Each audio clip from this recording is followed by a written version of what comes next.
Amin. Haleluya. Haleluya. Haleluya. Sama-sama ketik di kolom komentar, teman-teman di TikTok, teman-teman di Instagram, teman-teman di Facebook dan di Zoom. Ketik di kolom komentar. Hanya Yesus yang layak ditinggikan. Amin. Hanya Yesus yang layak ditinggikan. Hanya Yesus yang layak terima persembahan saudara dan saya. Hanya Yesus yang layak terima korban pujian.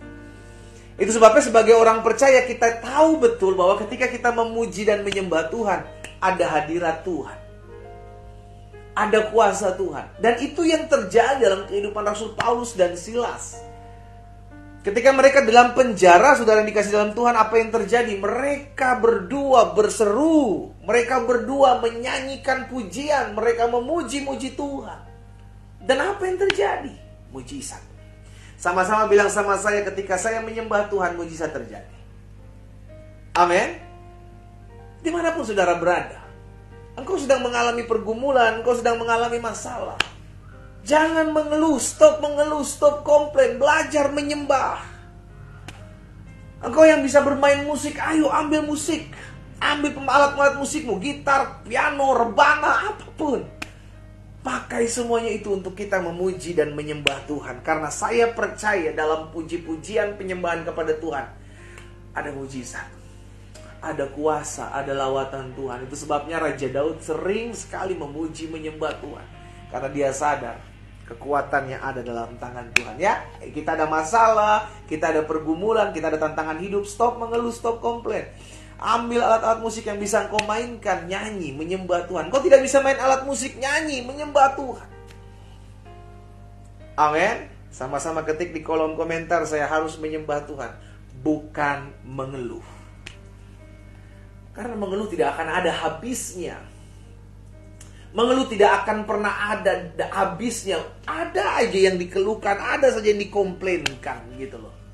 Tapi ketika kita memuji menyembah Tuhan, kita sadar, Tuhan, aku punya masalah, aku punya pergumulan hidup, tapi aku tahu Tuhan tidak pernah meninggalkan aku.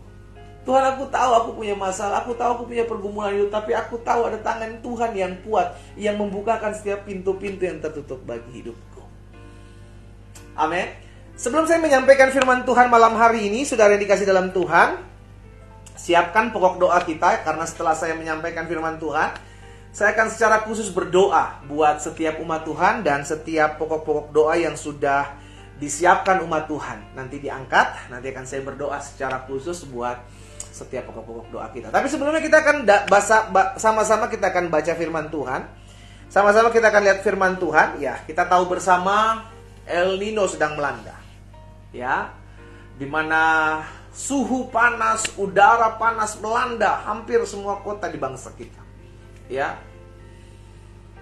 Tapi Tuhan ajarkan saya satu hal, saudara. Ketika banyak berita, banyak orang mengatakan, tempat saya 37 derajat.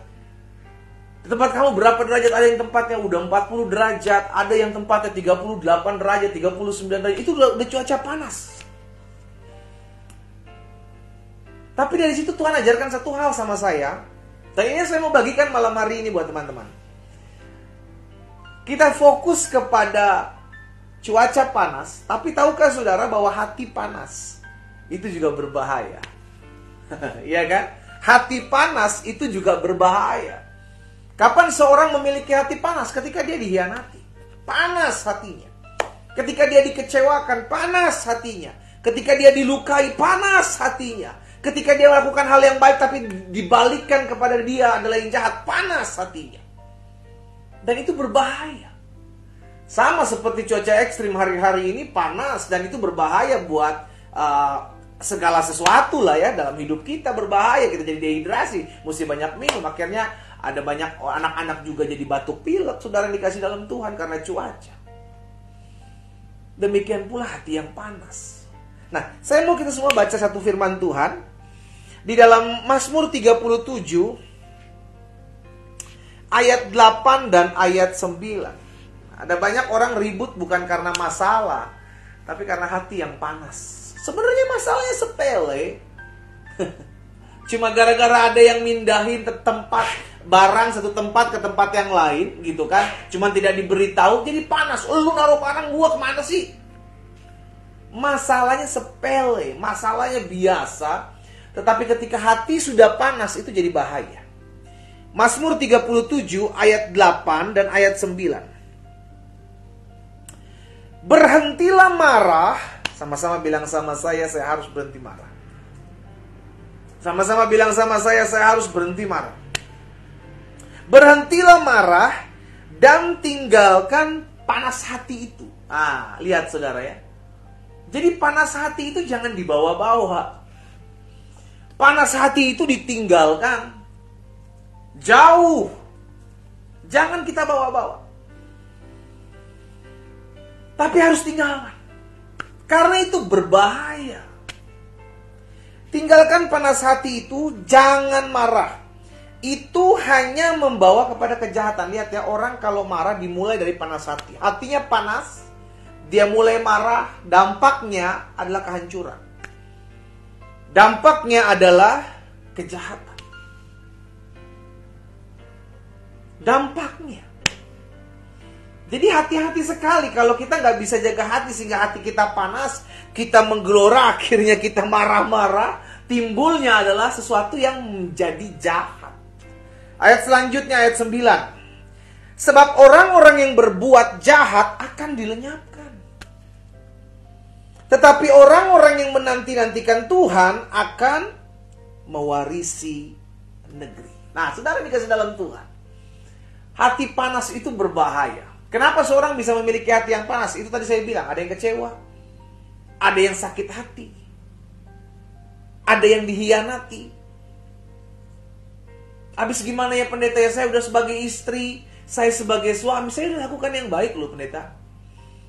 Saya udah berusaha menjadi istri yang baik, saya udah berusaha menjadi suami yang baik. Tetapi saya tidak menerima respon yang baik dari pasangan saya. Hati saya pendeta sakit. Dampak dari hati panas itu akan berbahaya.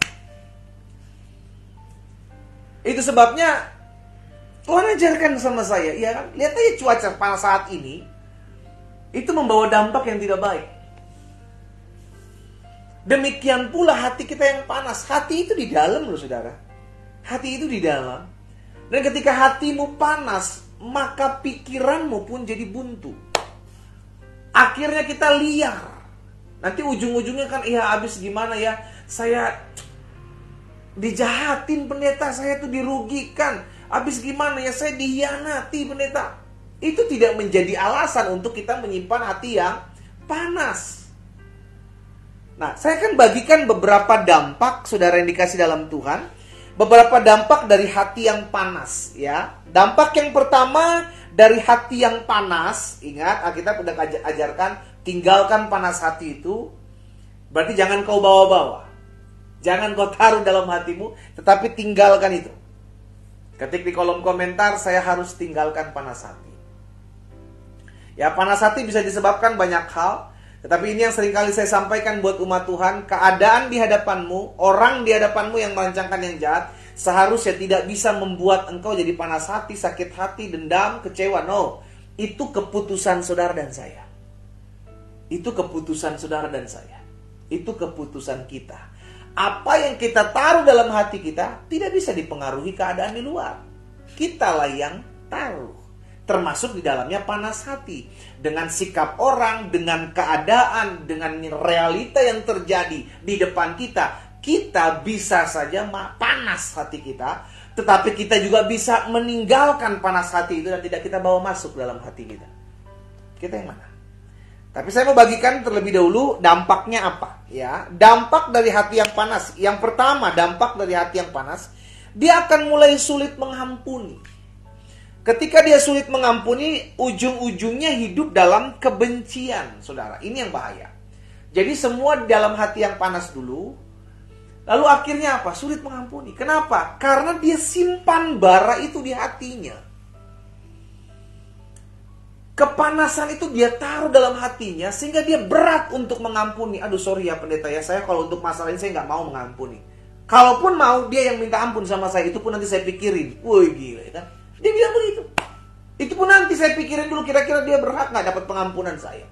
Dia lupa bahwa Tuhan Yesus sudah mengampuni.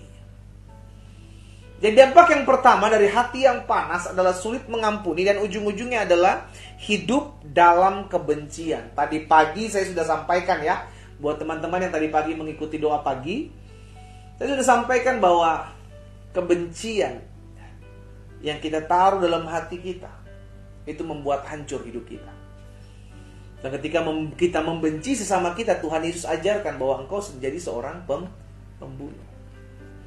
Ya, jadi hati-hati. Yang pertama, dampak dari hati yang panas adalah sulit mengampuni dan hidup dalam kebencian. Hati-hati ya, kita ceklah diri kita masing-masing. Kalau kita bilang, tapi saya pendeta, saya nggak merasa hati saya panas, tapi saya sulit aja mengampuni suami saya sulit aja mengampuni saudara saya sulit aja mengampuni orang-orang yang menyakiti hati saya. Tapi saya nggak menyimpan hati yang panas. Saudara, hatimu yang panas itu sudah terlalu lama engkau simpan, sehingga engkau tidak menyadari bahwa itu sebenarnya adalah dampak dari hati yang panas. Dampak dari hati yang panas, engkau akan sulit mengampuni. Engkau akan mulai memikirkan, dia terlalu jahat buat saya. Dan ketika hati yang panas itu mulai sulit mengampuni, dampak dari sulit mengampuni, maka engkau akan menyimpan suatu akar yang sering kita kenal sebagai akar yang pahit. Dampaknya adalah hidup dalam kebencian. Yang kedua, apa dampak dari hati yang panas? Dampak kedua dari hati yang panas itu akan gampang terpancing, mudah terpancing dan berpikir pendek. Saudara, tadi pagi juga sudah sampaikan bahwa orang yang luka hatinya akan cenderung melukai orang lain. Orang seperti ini akan gampang sekali digomporin gitu loh. Lu tahu nggak? Aduh, laki lu tuh, aduh hati-hati lu. Dia gaul sama si ini, gaul sama si itu. Nanti hidupnya hancur, kepancing. Gampang kepancing keadaan, gampang kepancing omongan orang. Dan dampaknya adalah berpikir pendek, nggak berpikir panjang. Melakukan segala sesuatu tanpa memikirkan terlebih dahulu. Dipicu daripada hati yang panas. Jadi hati yang panas ini berbahaya, gampang terpancing, saudara. Ya, kalau kita lihat kalau udah panas, cuaca panas, maka pepohonan juga akan kering. Ketika pepohonan akan kering, nggak bisa ada percikan api sedikit, itu kebakar semuanya, saudara.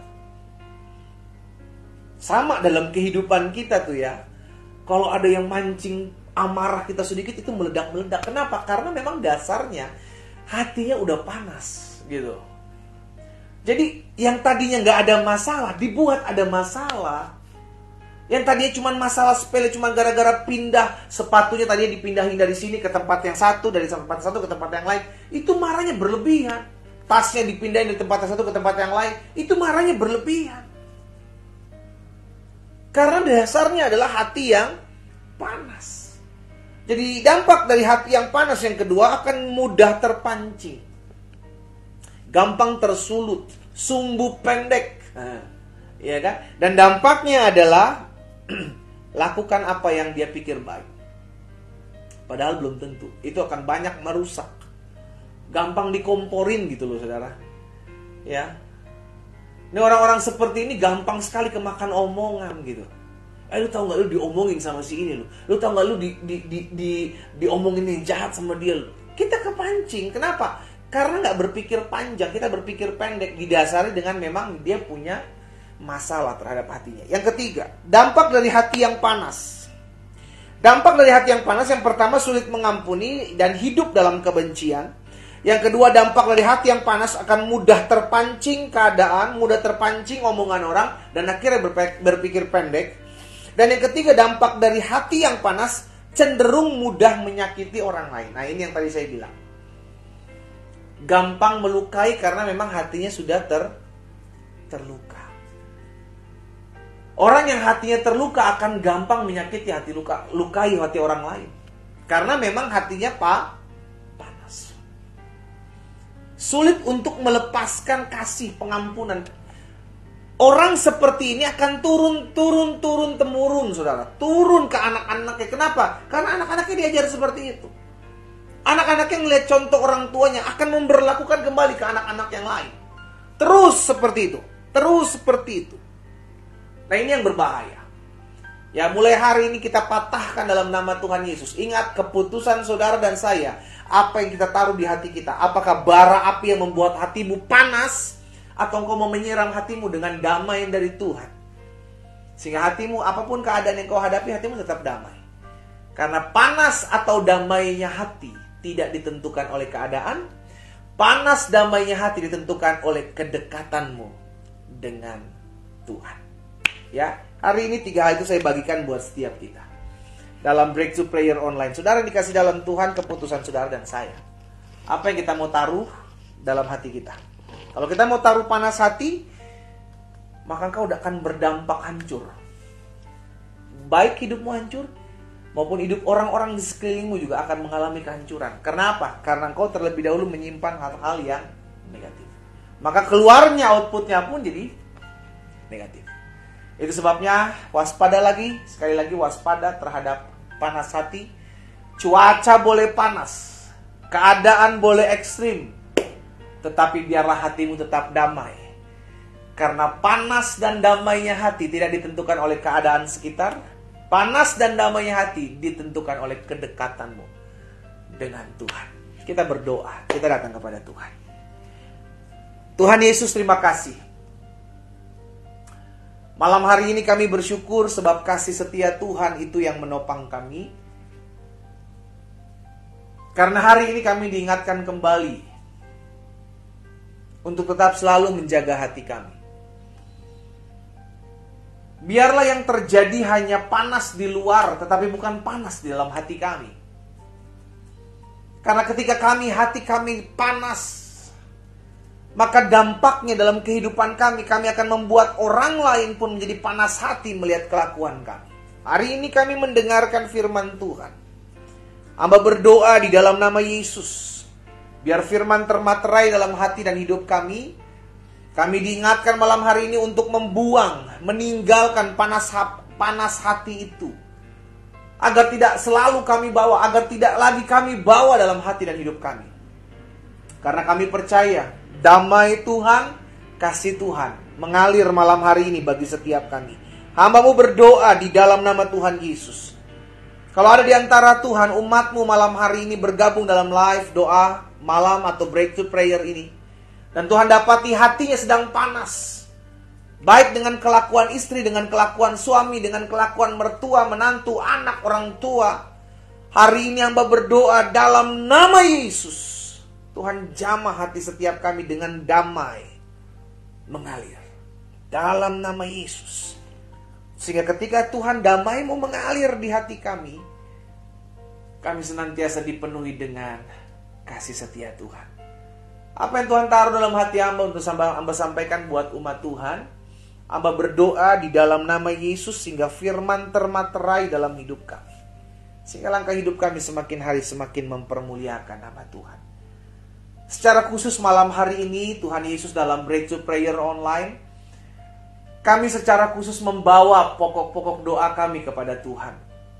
Hamba berdoa, setiap formulir doa, setiap pokok doa yang dituliskan umat Tuhan pada malam hari ini di selembar kertas yang nantinya mereka akan angkat bersama-sama di rumah mereka masing-masing. Kami doa, kami bawa karena kami percaya Yesus kami tidak pernah berubah. Dulu, sekarang, dan sampai selama-lamanya. Engkaulah pembuat mujizat. Engkaulah Allah yang mengadakan dari apa yang tidak ada menjadi ada.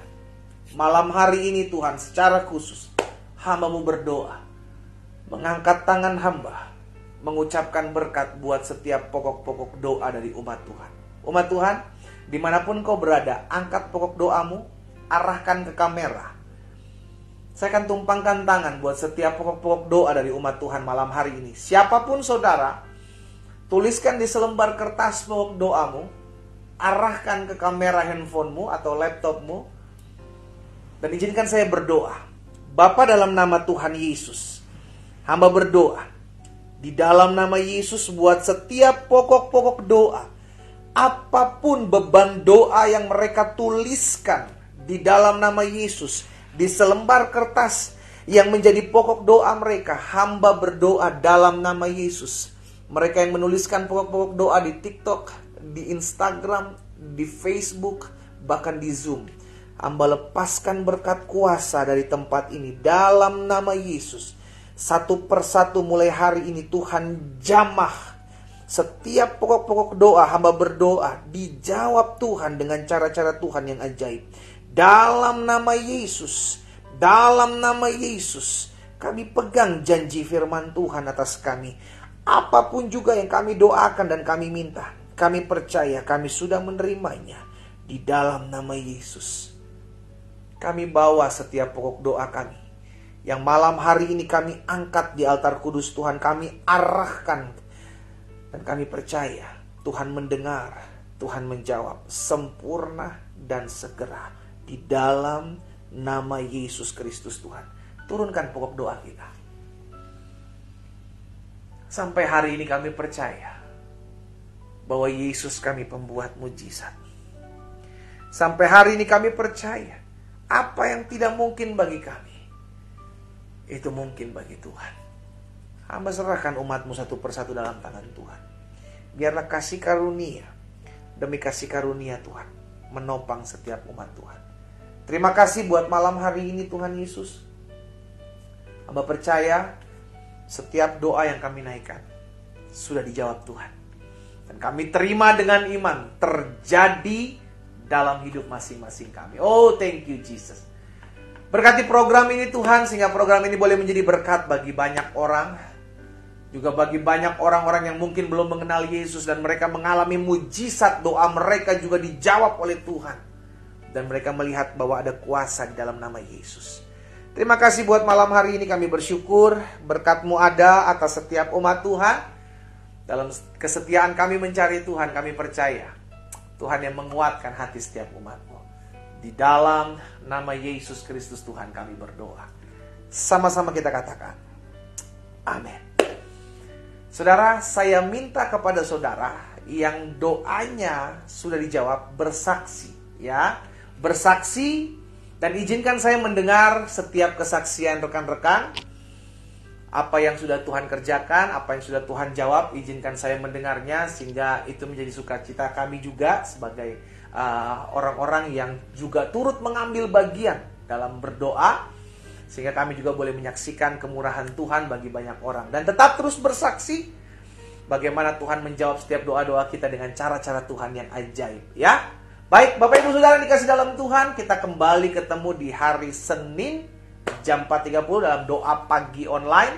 Buat teman-teman yang belum subscribe, bisa subscribe YouTube channel Glenn Latuheru. Di sana setiap hari Senin sampai dengan hari Sabtu saya juga bagikan renungan singkat dalam program Bible and Coffee. Saya rindu setiap sosial media saya boleh menjadi berkat buat banyak umat Tuhan. Karena ini adalah kemajuan zaman, pakai setiap kemajuan zaman untuk kemuliaan nama Tuhan. Tuhan Yesus memberkati kita semua. Selamat malam, selamat beristirahat, dan shalom, shalom.